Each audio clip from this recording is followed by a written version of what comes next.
ছেলেকে বুকে জড়িয়ে কেঁদে বুক ভাসায় বনানী। আজ পর্যন্ত কেউ ওর ভালো থাকা নিয়ে কখনো ভাবেনি। সবাই কেবল বলে, সুখে থাকতে ভূতে কিলায়, খেতে পাচ্ছ, পড়তে পারছ, মাথার উপর ছাদ আছে, ঘুমানোর খাট আছে, আর কি চাই শুনি? যেন দুবেলা খেতে পেলে শুতে পেলেই সব হয়ে গেল। কিন্তু কিন্তু মনের শান্তি? অবশ্য মেয়ে মানুষের আবার মন, সে নিয়ে কেই বা কবে ভেবেছে। লোকে বলে মা বাবা নাকি সন্তানের সুখের জন্য ভাবে, কিন্তু বনানীর মা বাবা এখনো এখনো স্পষ্ট মনে আছে, কড়া গলায় জানিয়েছিল, ছেড়ে আসবি মানে? ভেবেছিস আমরা তোর এই বেলাল্লাপনা মেনে নেব?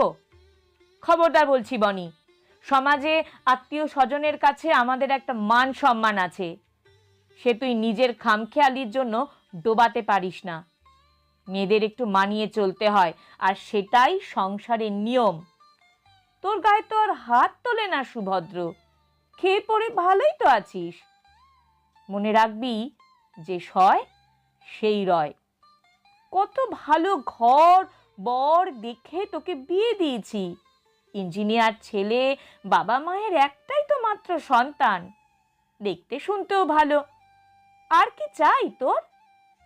শ্বশুর শাশুড়ি চোখ বুঝলে তো সব তোরই হবে, সেটাও কি বুঝিস না? কিন্তু বনানী যে একটু ভালো ব্যবহার আশা করে, মানুষের মতো একটু সম্মান, একটু ভালোবাসা, ব্যাস এটুকু পেলেই সে উজাড় করে দিতে পারে তার সবটুকু।